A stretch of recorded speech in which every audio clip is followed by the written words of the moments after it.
welcome back to another RS3 video. Today's gonna be fun. We're doing the 4-inch intake from 034 Motorsport. There's a couple different options. We did open top so we can hear all the turbo noises that we can. Apparently this is supposed to add 33 horsepower that they did on the dyno, so we're gonna get some good throttle response out of it. Mainly get some added horsepower, get as much air to the turbo as fast as possible, keep the temperatures down. This is gonna be a fun time, and it's gonna add some personality to the car that is super duper necessary. Typical, everyone knows the intake install routine. Let's get into it. We're gonna very carefully open this.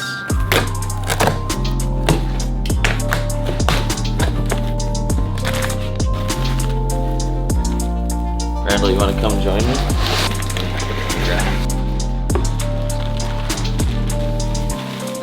Ooh, wow. Like a sweet hood stack. That is a nice looking piece right there.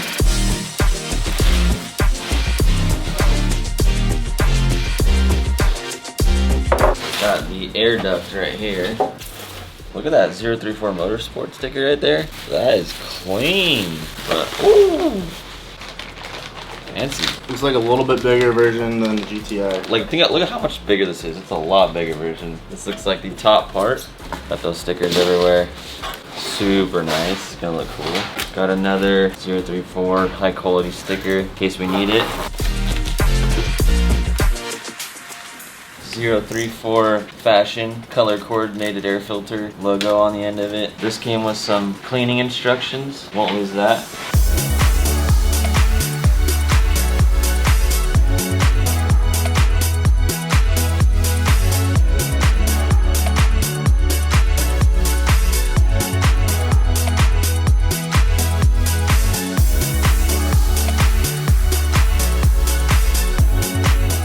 Obvious first steps in this install, we're going to remove the bulk of our factory intake air system going to the turbo inlet pipe. So we got a series of 7mm bolts on these hose clamps or flathead, and then we have to take off this cover hose clamp right here. Pretty straightforward.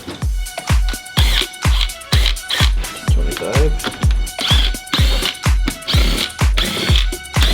Tools I've used so far, we have T25 on the air filter cover and then 7mm on the hose clamps, or you can use a flathead.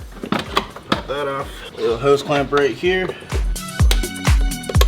Pull this off too. She's seen some miles. So take off this front piece right here. Looks like we got two more T25.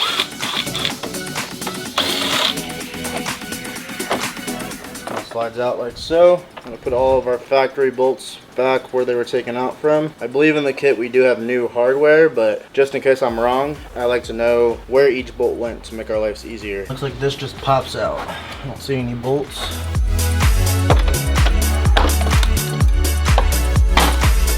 And these connectors right here, we just have to squeeze and pull. And actually this looks like it stays on here. But we might use this on the new one, I'm not sure. So now we got this side pretty open. Now we'll go ahead and put this off to the side. And it looks like we have a bolt holding our intake on right up here on this back side. T30 for that bolt.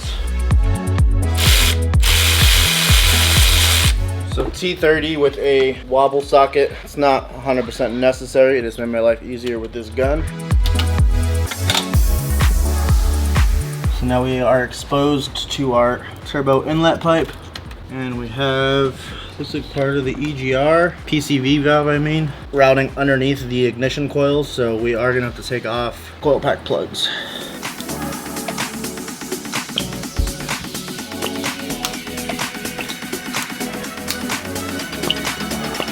So we got a 10mm bolt right here.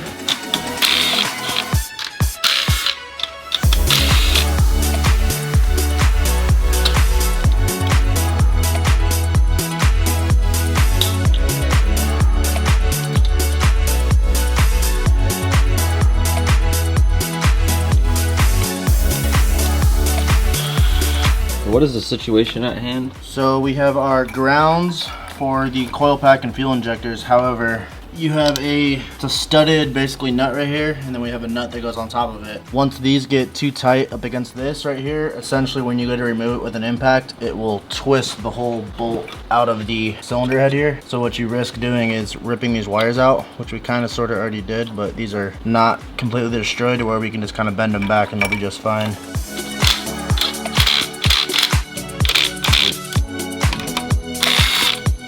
now unbolting the PCV piece that goes onto the cover here. What's PCV stand for? Positive crankcase ventilation.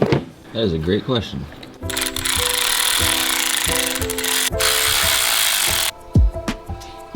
So we got our vacuum line right here, which goes to our wastegate. However, we have a bracket that is bolted onto the side of this turbo inlet deep down here, so we're gonna go ahead and remove that.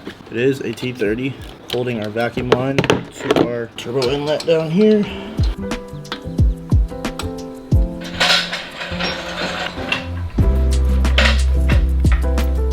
This is where it starts to get fun. Not. Our turbo inlet pipe, as you can kind of see, right here is our new one. Here's our factory one. It sits in there kind of like this. I was able to remove this bolt right here. However, this one right here is essentially all under this stuff right here, which is not accessible from the top of the car. So it looks like I'm gonna have to get to it from the bottom by removing the fender liner. And then I should be able to get to this one bolt down here. So we got a series of T20, what is this, T20 Torx bits holding this fender liner in, and it looks like we have a couple plastic body clips as well. Belly pan removal.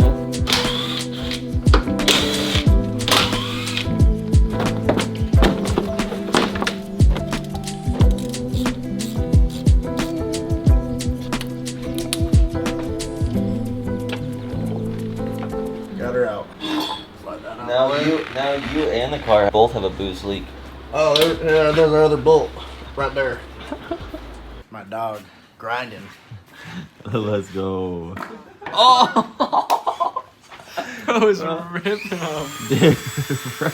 Need the T30. Now that I have that pipe out of the way, I can get to this bottom bolt for the turbo inlet pipe, the last one, so we can pull that out. Pull out this bolt before it goes down into the, oh, something's really cold right here. Hold on. Can I help you out from the top? All right, you're good. You can pull that out now. Woo! Ta-da! I don't know, Randall, did that suck as bad as it could have, or was that not that bad? It wasn't that bad. I was kind of sweating for a second. But once we got that pipe out, it was no big deal. BMW or Audi, what do you prefer to work on? Neither. Come on, pick one. What are you picking? Probably Volkswagen, Audi, Yeah. for sure. We got rivets. Lame. Look at this. Lame, lame, lame.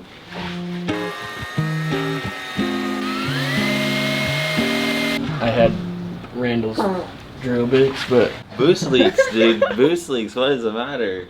I don't know. Bad.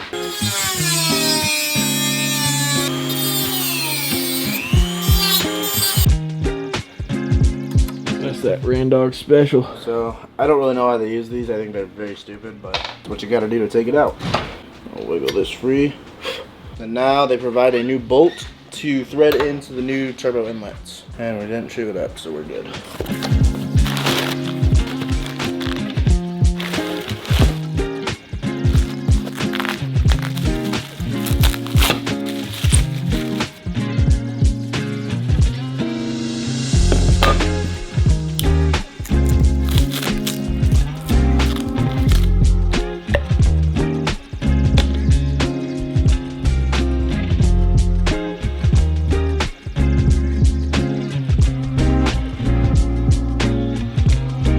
Pause in the intake install. We're going to be installing this that just showed up. This is the 034 Motorsport Dsg Transmission Catch Can. So these cars, when they get hot, under a lot of load, when you drive them hard, it has a OEM breather, which this is a very interesting piece. If we come over here, when you get the intake out of the way, you can install this. So if you go and do this yourself, you're going to need to remove the intake. But right here is a breather, which said he hasn't even seen this, so I was going to show him. This right here is what allows the transmission to breathe. And as you can see, there's like oil on it, and this is what's making a mess in our engine bay. That's kind of gross with transmission fluid. So we're gonna go ahead and remove this, upgrade it to the 034 Motorsport one, and it's gonna look really cool right here, and get rid of this from having the option to even make a mess in engine bay, which is not ideal. So the first thing you're gonna do, let's just go ahead and remove this. So this thing right here, on the coolant line right there, you're gonna pull this off, slides around, this is off the intake, and then you're just gonna give it a yank, and then it will slide off right there. And we're going to be replacing this whole thing. In simple terms, all we got to do in your head is you're replacing this with this, and this will catch all of the fluid from the transmission and it will drain back into your transmission. That's the whole goal. So it's not like a catch can on your engine on a race car where you gotta empty it all the time. This is gonna drain back into your transmission. This is a permanent fix. That's really, really nice and probably a very high on the list of must do for these cars. Okay, supplied parts, banjo fitting. Little bit of something you got to do here, no big deal, is right here you're going to take one of the crush washers off, slide this back through, go ahead and set one of the washers on there, and then you're going to want a crush washer on both sides. Tighten this by hand. Now we want the orientation of this fitting like that. I'm going to find the right socket and we're going to torque that down.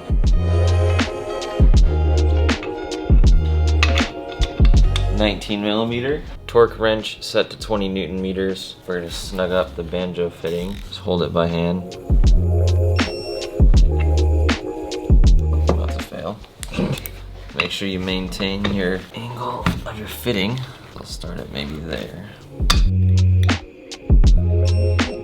Next thing we're gonna do, T30. We're gonna take off these two screws right here.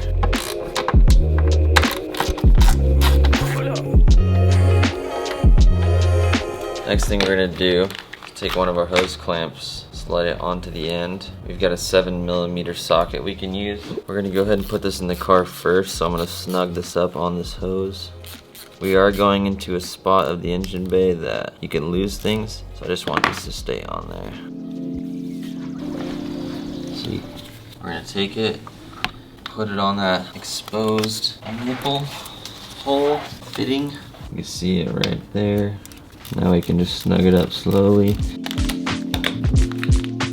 Got our two retention clips that are included. Really nice. These actually rotate. How cool is that? These two clips are different sizes. Let's go ahead and start with the bigger one. The bigger piece goes on this coolant pipe right there. You can twist it up, slide it in there. Look at that, just super clean. Also, I don't know if SETI can get in there close enough. If you see the orientation of how I put that hose clamp, that was the best way I could figure out with the 1/4" drive. So if you go and do it, super easy. Give her a good tug, make sure she's solid. And then the next one is gonna be right there. Now we are ready to mount the thing. Go ahead and put our hose clamp on, slide it into the hose on the banjo fitting. Ain't going nowhere. And then, next thing you do is just set it on top, thread your bolts in by hand.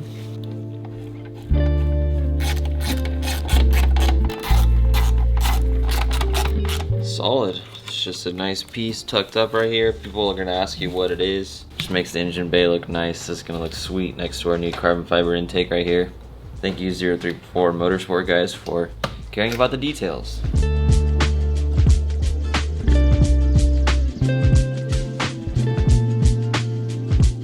Getting our 034 turbo inlet pipe ready to put back in the car and install it. We got our PCV hose in the bag with the little flange adapter right here. We have a bolt to attach the PCV hose. I'm gonna go ahead and snug that up. It's a number 4 on the Allen head subject. Go slide this back in the car.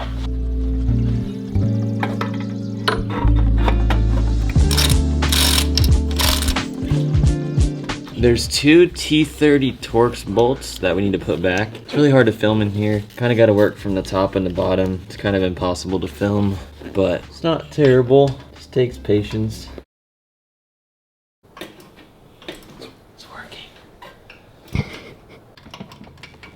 Turbo inlet pipe is in. Now I'm putting this pancake pipe back, or whatever it's called, in place. Somehow, some way.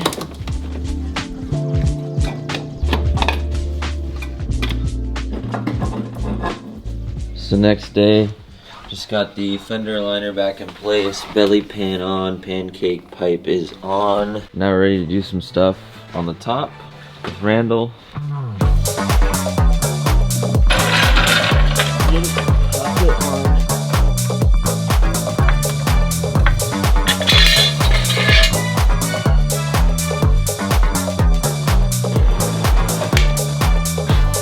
So we have our grounds right here. These 3 posts. I had to redo the connectors because the wire, the nut was actually so stuck on here that whenever I would try to loosen it, the wire would spin with it and it essentially broke the wire off. I wasn't able to hold anything below to hold the nut or to hold this stud from stopping. So my last option was to cut and just put new terminals on here. No harm, no foul. This doesn't look OEM necessarily anymore with this blue sleeving on here, but the functionality is going to be exactly the same.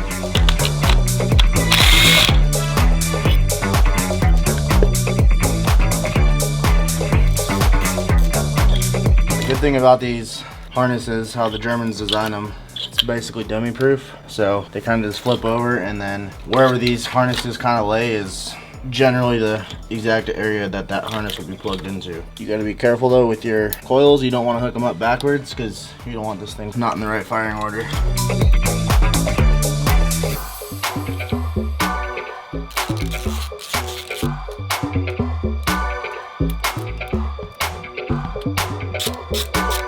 Next part is putting on this heat shield right where the sensor is at.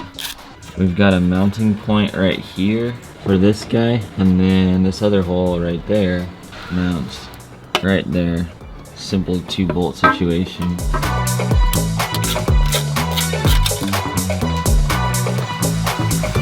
Is that a 4? Yes. Next piece is the coupler to start the intake pipe.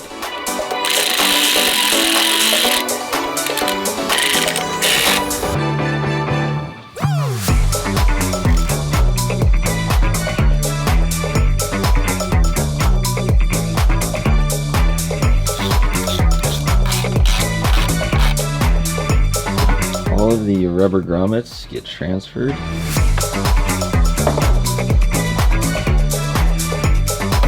Randall sprayed some silicone on here, it makes it a lot easier.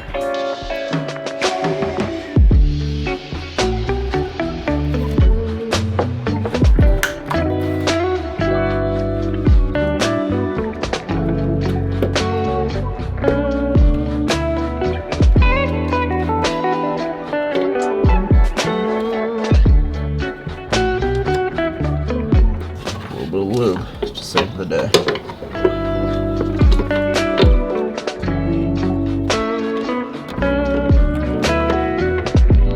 This clips on here, don't forget that.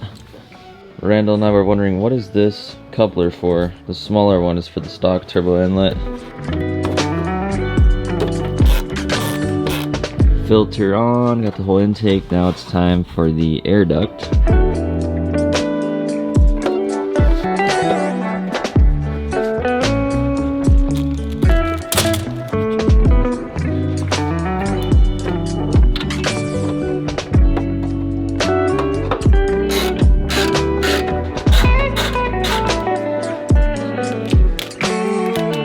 I don't think I've ever seen some washers like that before. You wanna know what these washers are used for? What? Roofing. Roofing? Yeah. I'm putting roofing washers in our $70,000 Audi. No, these it's the same. It's not. They're just washers with a rubber side on them to protect this- yours. You don't scratch the carbon fiber, it doesn't rub on it.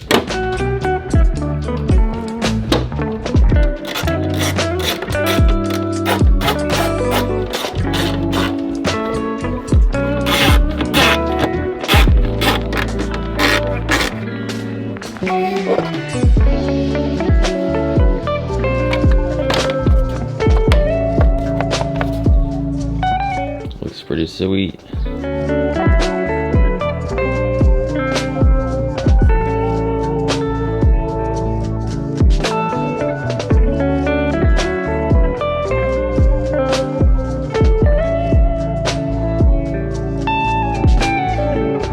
We are ready to go. First start. See what a cold start sounds like. We'll go for a little warm-up drive and then we'll pop the hood and see what it sounds like when you rev it. Make sure there's no tools anywhere.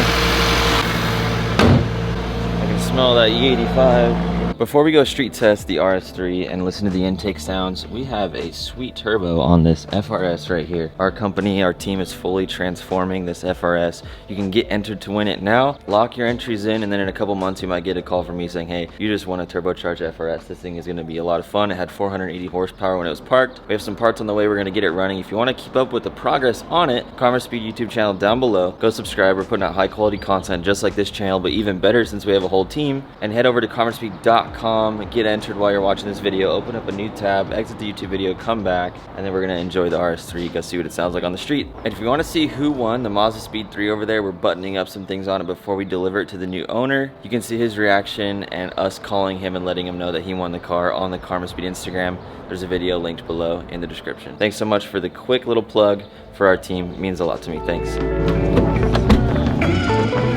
This is the in-car test. Randall, you want to throw this thing in manual and let her boost up a little bit?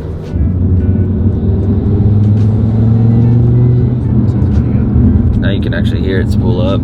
It's at the level now where if you're barely turning at all, it'll throw the traction light now when you floor it. So you like almost drive with this off all the time. Let her eat in second right here.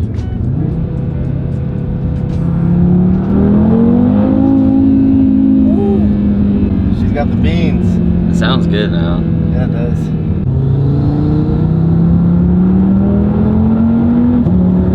The intake has completed the circle of satisfying noises. Literally. What in tarnation is this thing? No back window. Got chalkboard on his tailgate. Colitas tires, they look like yours. Blown out.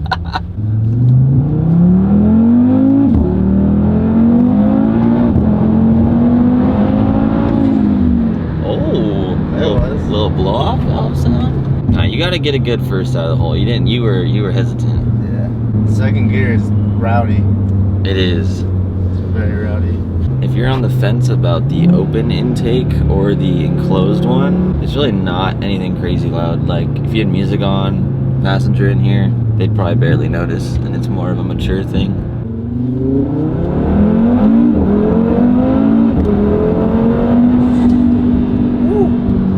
Intake is definitely a good time.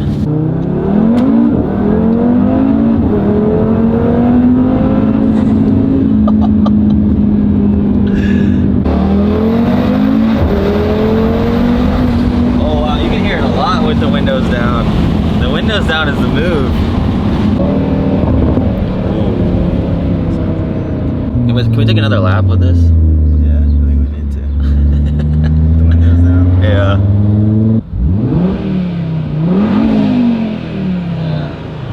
This car doesn't really boost up in neutral because the 4-cylinder turbos kind of rely on the turbo a lot more, so they'll boost up quicker and like when it's not under load, so you don't get as much turbo sounds in neutral, but under load.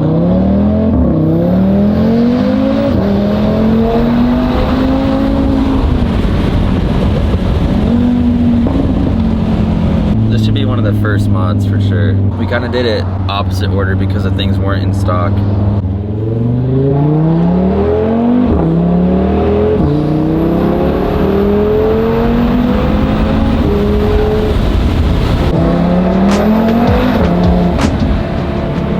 Under the hood test, here we go.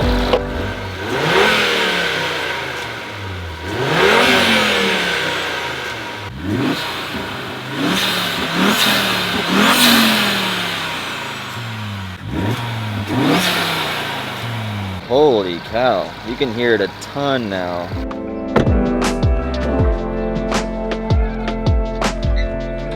I hope you got what you came for, some rad intake noises from the RS3. We're on the stage 1 E85 tune. We dropped the 0 to 60 time significantly in this last video right here. If you click on it, we installed an engine mount, rear subframe inserts. I've never done that before. It was a super simple process. You can see how drastically we dropped the 0 to 60 time just by those two simple upgrades. Go check out the process here. We had a good time working on this car. Next up, we have the downpipe, possibly some mid pipes, and then we're gonna go stage 2 and add a little horsepower. This thing's gonna be insane. Hope to see you on this video right here. Thanks for stopping by.